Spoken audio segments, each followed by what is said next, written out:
สวัสดีครับผู้ฟังทุกท่านครับพบกับรายการรักสิ่งแวดล้อมทางสวทแพร่ FM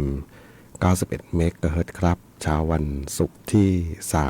30พฤษภาคม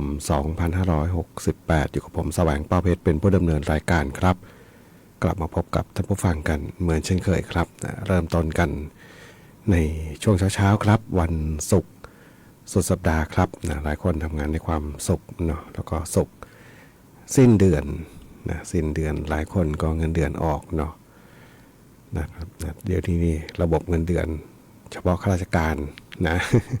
เฉพาะข้าราชการนี่จะหรือว่าพนักงานเกี่ยวกับราชการเนี่ยออกก่อนเนาะแต่ว่าถ้าเป็นเงินเดือนห้างร้านนี่น่าจะถึงสิ้นเดือนหรือเปล่านะครับนะก็มีความสุขนะในช่วงเช้าๆกันแล้วก็อากาศดีนะอากาศสดชื่นนะตื่นเช้ามานี่มองใบไม้ใบหญ้ามันเขียวแบบสดใสสดชื่นเลยนะเพราะว่ามันนะความชุ่มชื้นสูงนะอากาศก็ดีนะไม่มีฝุ่นละอองทั้งหลายนะครับนะแต่ว่าจะมีขุ่นมัวอยู่บ้างก็คือยุง ยุงเยอะมากเนาะทั้งยุงลำคาญยุงลายนะยุงตัวเล็กตัวน้อยอะไรไม่รู้เนาะนะครับนะบางทีนี่นะพอมืดนะมืดฟ้ามืดฝนหน่อยเนี่ยเอาแล้วนะยุงออกล่าแล้ว ก็ระมัดระวังนิดนึงเนาะโดยเฉพาะโรคภัยไข้เจ็บนะโรคไข้เลือดออกนะแล้วก็อีกโรคหนึ่งที่นะข่าวก็อาจจะไม่ค่อยมีเท่าไหร่นะก็คือโควิดเนาะบางคนบอกโอ้ยนะเขาไม่พูดกันแล้วมั้งโควิด นะเดี๋ยวอดตายก่อนนะมากักตัวกันนะทำมาหากินแต่ว่าก็ต้องป้องกันไว้ก่อนเนาะโควิดก็ไม่รู้ข่าวสารมันมากน้อยขนาดไหนอย่างไรเพราะว่าข่าวสารบ้านเมืองทุกวันนี้เนี่ยส่วนหนึ่งก็จะเป็นข่าวนะรอบๆบ้านเราประเดประดังเข้ามาเนาะนะครับนะข่าวรอบๆบ้านเรานี่แหละนะที่ขนอาวุธกันตอนนี้นะครับนะเรียกว่านะเหมือนศึกรอบด้านเลยตอนนี้นะอีกด้านหนึ่งมีเรื่องของยาเสพติดนะอีกด้านหนึ่งมีเรื่องของชายแดนอีกด้านหนึ่งนะมีเรื่องของอะไรก็ไม่รู้เนาะนะครับไม่รู้ว่าจะคุยกับใครหรือเปล่าทางใต้เนาะบางทีก็งงๆกันเนาะเพราะว่าบางทีข่าวสารต่างๆนะบอกรัฐจะพูดคุยกันมาตั้งกี่ปีแล้วนะตอนนี้ดูเหมือนจะเรียกว่าทำร้ายกันมั่วเลยเนาะหมายถึงว่านึกจะยิงค่ะก็ยิงแล้วเนาะตอนนี้นะครับภาคใต้นะครับเหตุการณ์ที่เกิดขึ้นในช่วงที่ผ่านมาเนาะนะครับนะไม่รู้ว่านักสิทธิของเมืองไทยเราประนามมาบ้างหรือเปล่า เวลาเจ้าที่ไทยทำอะไรพลาดโอ้นะประนามกันจนเจ้าที่แทบจะนะอยู่ไม่ได้เลยนะนี่เล่าให้ฟังเนาะเพราะข่าวสารบ้านเมืองทุกวันนี้ดูเหมือนจะมันรอบด้านเลยศึกรอบด้านเลยเนาะศึกทั้งในประเทศเองทั้งนอกประเทศนะข่าวบางข่าวก็เลยเงียบๆไปแต่ว่าก็ต้องระมัดระวังเนาะเรื่องของโรคภัยไข้เจ็บนะที่มันเกิดขึ้นแล้วก็อาจจะหนึ่งก็บั่นทอนสุขภาพแหละเนาะความรู้สึกการทำงานต่างๆนะโดยเฉพาะถ้าไปเกิดกับคนที่ต้องทำงานแล้วก็ลางานแล้วก็เขาหักเงินเดือนนะนี่แหละนะความเดือดร้อนเลยเนาะส่วนหน่วยงานบางหน่วยงานนี่นะไม่ต้องลาโดดอะไรบ้างก็เงินเดือนก็ออกนะ อันนี้ก็อาจจะไม่เป็นไรนะก็เล่าให้ฟังเนาะช่วงเช้าที่ในช่วงเช้าเนาะวันนี้เราก็ฝนตกเนาะฝนปล่อยๆอยู่นะระมัดระวังด้วยเรื่องของอุบัติเหตุทางถนนครับไปฟังบทเพลงต่อกันก่อนครับนะสำหรับในช่วงของรายการรักสิ่งแวดล้อมแล้วก็ท่านผู้ฟังที่ติดตามรับฟังอยู่ครับอยากจะฟังเพลงบทเพลงเพื่อชีวิตก็สามารถที่จะแนะนำได้ครับทางโทรศัพท์054523 516ครับนะแฟนเพจก็พิมพ์คอมเมนต์ไว้ได้กับช่วงเวลาของรายการรักสิ่งแวดล้อมครับ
เดี๋ยวเราฟังผ่านไปครับนะกับบทเพลงของคุณปู่พงษ์สิทธิ์คัมภีร์คนเอ่ยนะแล้วก็ก่อนหน้านี้หนุ่มบ่าวสาวป่านนะงานเพลงจัดจะโจ๊ะเนาะช่วงเช้าของรายการอากาศที่เย็นสบายนะอุณหภูมิประมาณสัก27องศาเซนเซียสนะเช้ามันอากาศดีมากเนาะนะครับนะกลางค่ำกลางคืนตอนนี้ก็ได้ยินเสียงกบเสียงเขียดเป็นธรรมชาติอย่างหนึ่งเนาะถึงแม้ว่าจะไม่ดังเหมือนกับ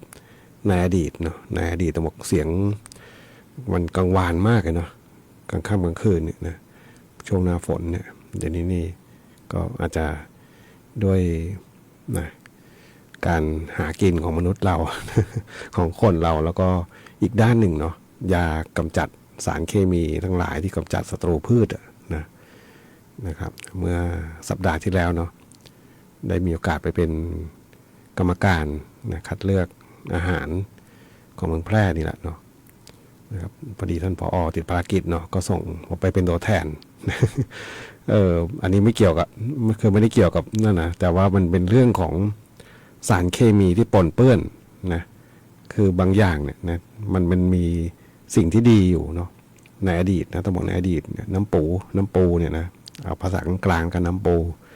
เนาะเป็นเครื่องปรุงเครื่องชูรสแล้วกันนะเพราะมันปรุงอาหารได้หลายอย่างเนาะใช้ปรุงอาหารหลายอย่างในอดีตเนี่ยก็ต้องยอมรับว่าเป็นรสชาติที่ถูกใจเนาะแม้แต่ผมเองคนภาคกลางมาได้ชิมนะก็ยังว่านะมันอร่อย นะแต่ไม่รู้หรอกเขาทำอะไรยังไงบ้างกรรมวิธีเนาะนะครับนะจนได้รู้เนาะมันกระบวนการกรรมวิธีต่างๆนี่ถือว่าสะอาดนะครับนะกว่าจะได้มาเป็นน้ำปูเนี่ยนะ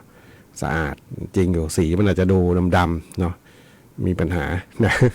ขนมภาคกลางบางอย่างนี่มันก็สีดำนะขนมเปียกปูนเนี่ยไหมดำปีเลยเห็นไหมแล้วทำมาจากมะพร้าวอะไรนะผงถ้าเป็นภาษาทางอะไรนะทางอาหารนะถ่านชาโคเลย เรียกเขาไม่ถูกเนาะเนาะขนมเปียกปูนทำมาจากเจ้าขุยมะพร้าวมาเผาเนาะให้มันดำๆเช่นเดียวกันเนาะอันนี้ก็น้ำปูนี่ก็ดำนะแต่ว่ามันดำเพราะว่าอย่างอื่นเนาะเพราะเลือดปูเนาะแล้วก็หมักไว้แล้วก็มีอะไรต่างๆนะพวกของที่จะกลบกลิ่นเหล่านี้เนาะนะขิงข่าตะไคร้เหรอนะเนาะไม่รู้ว่าเขาปรุงอะไรบ้างนะแต่ว่าการเคี่ยวเนี่ยอันนี้ได้กลิ่นเคยได้กลิ่นเนาะแต่ก่อนเนี่ยในชุมชนในหมู่บ้านเนี่ยไม่รู้เขาเคี่ยวที่ไหนนะแต่ว่าโอ้โหกลิ่นตอบอวนทั้งหมู่บ้านเลยนะแล้วก็ระยะหลังนี่ก็จะเห็นก็ไปเคี่ยวน้ำปูกันตามทุ่งนานะปั่นจักรยานผ่านดีก็เห็นนะได้กลิ่นแต่ไกลเหมือนกัน แต่ว่าถามว่ามันมีเขาเรียกนะถูกสุขลักษณะไหมถูกสุขลักษณะนะครับมีสารอาหารที่มีคุณค่านะในระดับหนึ่งเนาะต้องใช้คำในระดับหนึ่งแต่ว่าปัจจุบันเนี่ยพอดีที่พูดถึงว่าเรื่องของอาหารเมืองแพร่นี่แหละนะก็เลยได้เขาบอกเขามีการพบนะสารนี่มันปนเปื้อนอย่างนั้นเนาะอันนี้ก็ยังไม่ชัดเจนว่าพิสูจน์ได้ว่ามาจากไหนแต่ว่าเขาคาดว่ามาจากปูที่มาจากโดนสารเคมีนะก็เป็นไปได้เนาะนะครับเพราะว่าสารเคมีที่ปนเปื้อนอยู่ในธรรมชาติผมว่าเยอะนะครับนะปูแถวบ้านนี่เดี๋ยวนี้ก็เห็นก็มีนะมีแต่ว่าน้อยมากนะครับน้อยมากนะครับนะในอดีตเนาะเยอะมาก ยังจำได้ว่าไปอะไรนะเอาตักมามันอยู่ในลำเหมืองเนาะตักมาล้างมาอะไรแล้วก็ชุบแป้งทอดเนาะกรอบอร่อย แต่นี้ถ้าไม่มีแต่มันไม่เยอะเนาะเข้าใจว่าเกิดจากเนี่ยสารเคมีที่ใช้ในการกำจัดศัตรูพืชนี่แหละนะแล้วก็มันปนเปื้อนอยู่เนาะอันนี้ก็พูดถึงเพราะว่าบางทีบางครั้งสิ่งที่จะเป็นเชิดหน้าชูตาของจังหวัดเองนะที่มีชื่อเสียงเองเนี่ยแต่พอเจอปัญหาแบบนี้นะก็ที่ทำให้เขาเรียกว่าอะไรมันทำให้เสียไปเนาะทั้งที่มันมีสิ่งที่ดีอยู่นะแต่ว่าไปปนเปื้อนด้วยสารเคมีบางอย่างนะที่ไม่ได้ตั้งใจหรอกนะเพราะว่าคนทำนาทำไมเขาก็ไม่อยากให้ได้ปูเนาะทำข้าว แต่ว่าในอดีตเราไม่ค่อยใช้นะสารเคมีแต่ว่าในระยะหลังเนี่ยนะทุกคนก็อยากจะ เรียกว่าทำงานทำด้วยความสะดวกสบายนะใช้เอาง่ายเขาว่าเนาะนะครับเดี๋ยวนี้ไม่ต้องไปพ่นเองในซ้ำไปยานะใช้โดรนใช้ยานบินเนี่ยนะบินพ่นนะหนักกว่าเก่าไหม นะครับไปฟังเพลงกันต่อครับกับช่วงเวลาของรายการรักสิ่งแวดล้อมทางสวทแพร่ FM 91เมกะเฮิรตซ์ครับ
กับบทเพลงที่ท่านผู้ฟังถามถึงเข้ามาครับนะโลกหินโลกแก้วสินะ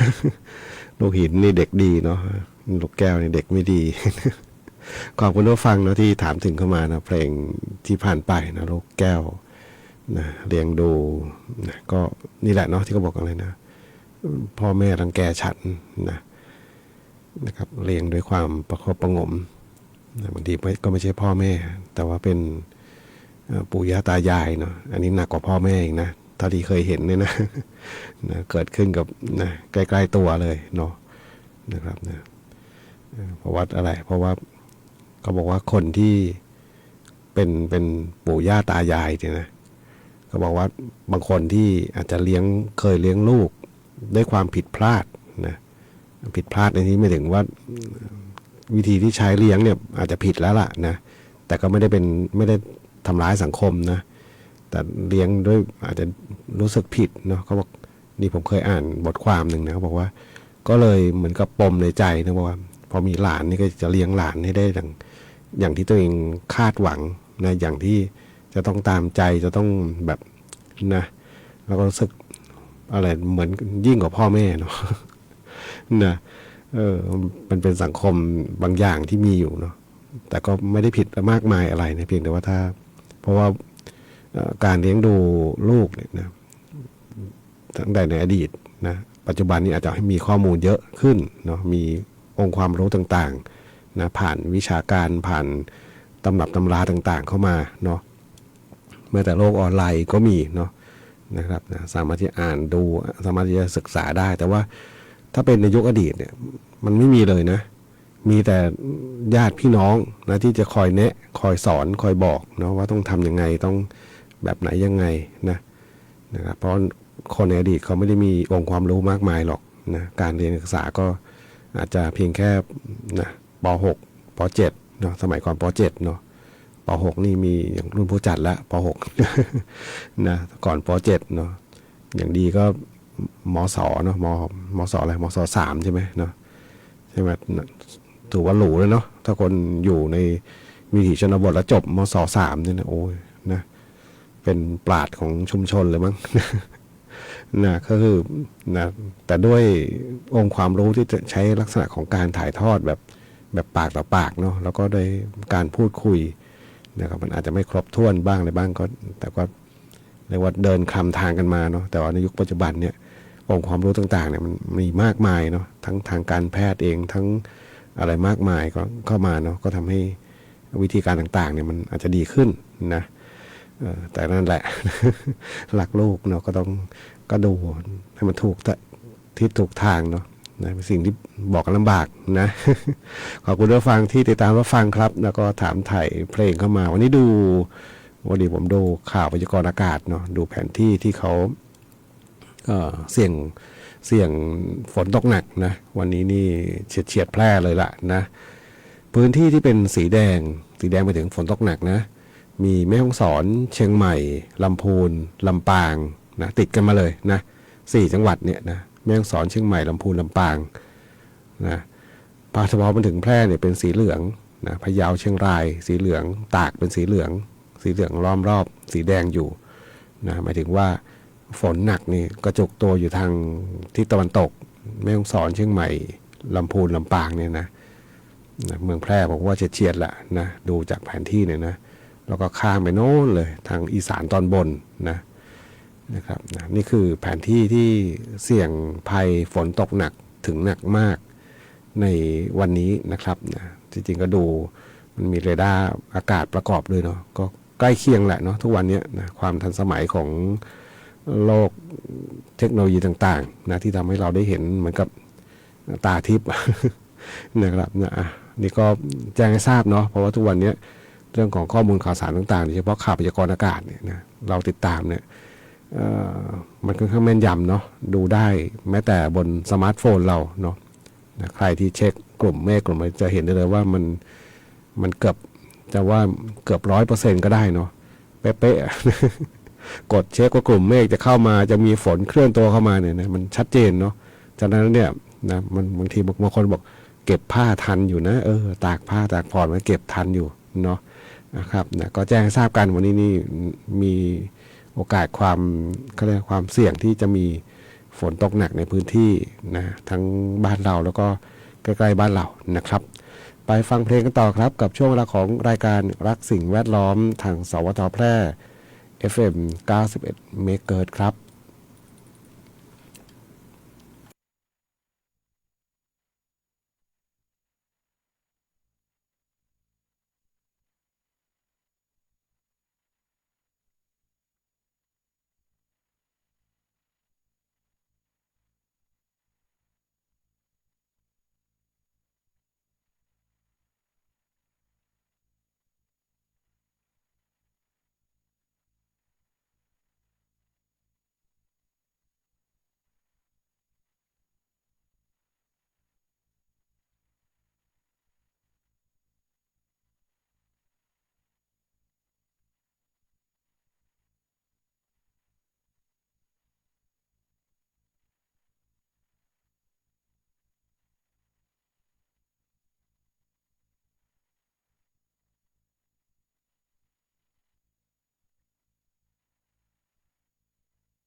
เดี๋ยวเราฟังผ่านไปครับนะกับบทเพลงยุ่งเหมือนยุงตีกันนะของคุณเทรี่เมฆวัฒนาครับนะขอบคุณผู้ฟังที่ติดตามรับฟังแล้วก็ แนะนำบทเพลงเพื่อชีวิตเข้าสู่ในรายการกันครับนะวันนี้วันศุกร์สุดสัปดาห์ครับนะแล้วก็ในเดี๋ยวสัปดาห์หน้ามีวันหยุดใช่ไหมเนาะเข้าใจแบบนั้นนะ นะครับมีวันหยุดนะเหมือนจะหยุดต่อเนื่องเลยเนาะนะครับนะแต่ว่าผู้จัดรายการก็ยังมาทำหน้าที่ปกตินี่แหละเนาะเข้าเวรเข้ายามต่างๆก็นะสถานีไม่ได้ปิด4:30เนาะไม่ได้เปิด8:30 เปิดตี 4:45 นาทีนะครับนะก็ยังคงทำหน้าที่กันอยู่นะเป็นเพื่อนกับท่านผู้ฟังไม่ว่าจะเป็นการเดินทางทำงานเดินทางใกล้ทางไกลนะเปิดวิทยุรับฟังได้นะครับแล้วก็รวมไปถึงการทำงานอยู่บ้านเนาะเมื่อสักครู่ก็มีท่านผู้ฟังท่านหนึ่งทางอำเภอ2นะหายตาไปนานมาวันนี้ก็ได้มีโอกาสกลับมาเปิดวิทยุฟังเนาะก็ถามไทยของคนเก่าๆ ทีมงานบางท่านนะที่เกษียณราชการแล้วนะกลับไปอยู่บ้านแล้วนะตอนนี้นี่นะครับก็มีทีมงานเก่าๆอยู่หลายๆท่านนี่แหละนะที่ยังคงทำหน้าที่กันอยู่เนาะความคุ้นเคยในการฟังวิทยุฟังรายการต่างๆก็ขอบคุณอีกครั้งหนึ่งนะในการติดตามรับฟังพอดีเพลงจะจบเสียก่อน นะวันนี้วัน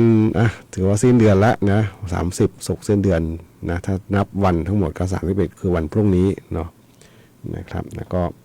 5 เดือนนะกำลังจะผ่านไปนะป๊อปแป๊บนี่เข้ามา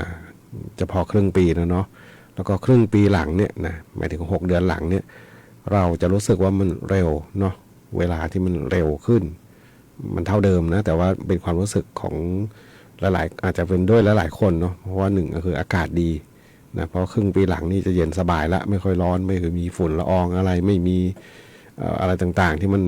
ทำให้เรารู้สึกหงุดหงิดเนาะอากาศร้อนนี่ทำงานทำการก็ไม่สะดวก แต่พอครึ่งปีหลังจะดีขึ้นนะแล้วก็เริ่ม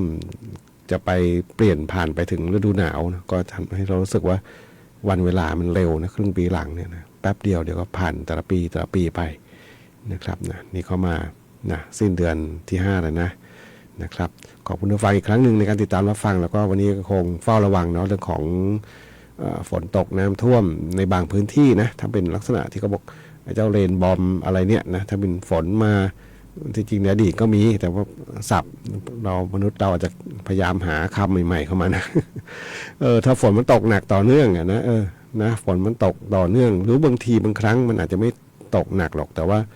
ด้วยผืนดินที่เราอยู่เนี่ยมันมีความชุ่มชื้นมากแล้วเนาะ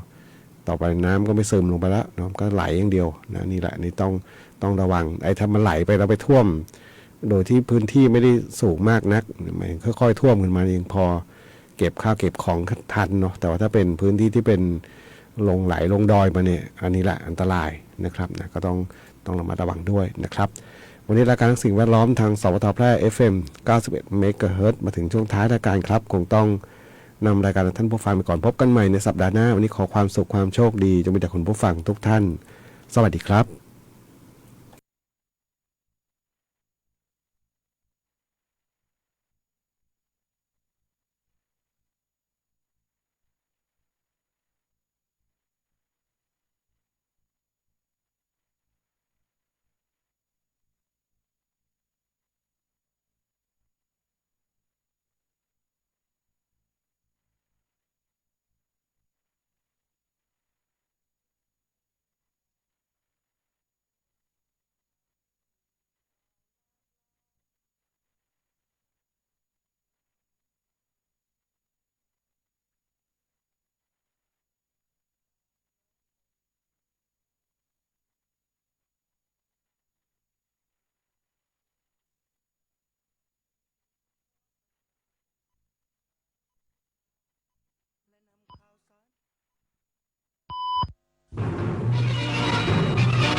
สถานีวิทยุกระจายเสียงแห่งประเทศไทยและเครือข่ายทั่ว